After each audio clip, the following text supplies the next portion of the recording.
Alright y'all, so I've had this disc sander since Christmas time. My wife bought it for me for Christmas. Been wanting it for a long time. It is now the middle part of April. I should be ashamed for just now opening this up. So let's get into it. Alright y'all, so there's a couple different ways we can take this out of the box. The motor's kind of heavy, so I think I'm going to do it the easiest way.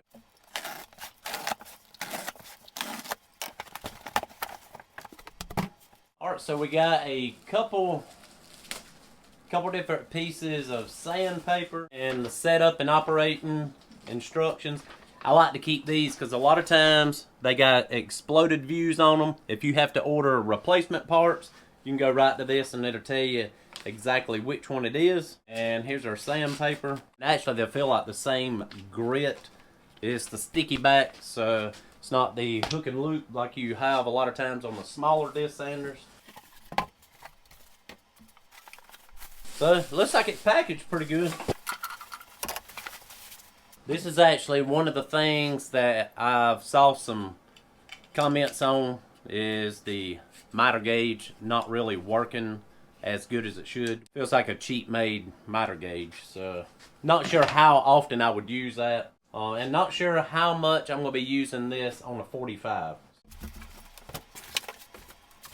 Alright y'all, so we have got it completely out of the box. It has got 1 1/4 horsepower motor on it, 120 volts. It runs at almost 1800 RPMs.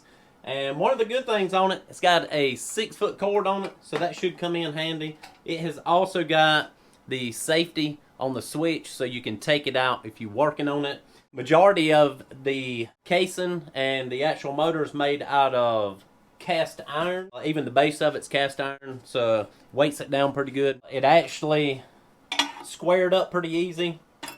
And one of the things that I saw people complain about on these was once you got the table tightened down, it wanted to move just a little bit.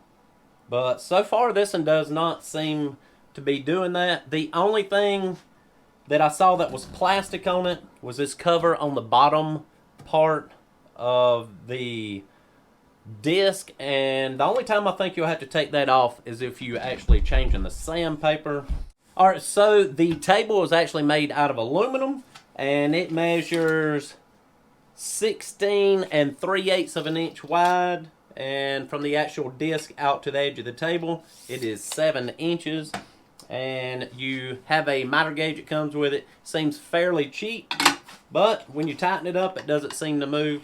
And there is a little bit of play when you put it down in the slot, but it's just a little bit. So it's going to depend on what kind of projects you're working on. Most of the stuff I work on is rustic furniture. I don't think that will actually be a problem. Another thing that I like about this sander is I use a shop vac for my dust collection, and that's the same size port that is on the side of this sander. So if you're using a shop vac, it'll plug right in. If you're using a 4-inch hose, then you can also buy an adapter for it. That won't be a problem.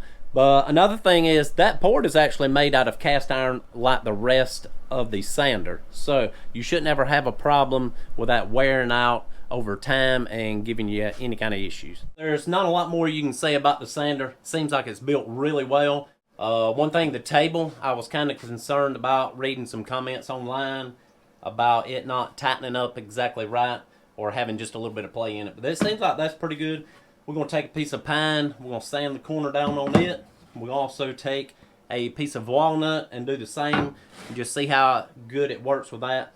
And then when we get through, we are going to clean the sandpaper with this abrasive cleaning stick. I picked this up at Amazon for about $10.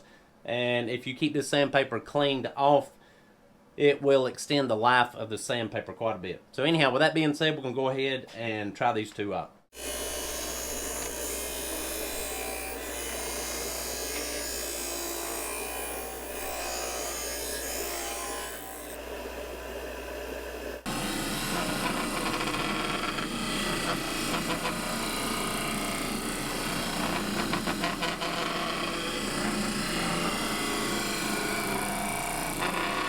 Alright y'all, that is pretty much it for the sander. Is when you are sanding, sand down on the left side. That will help hold your material down to the table.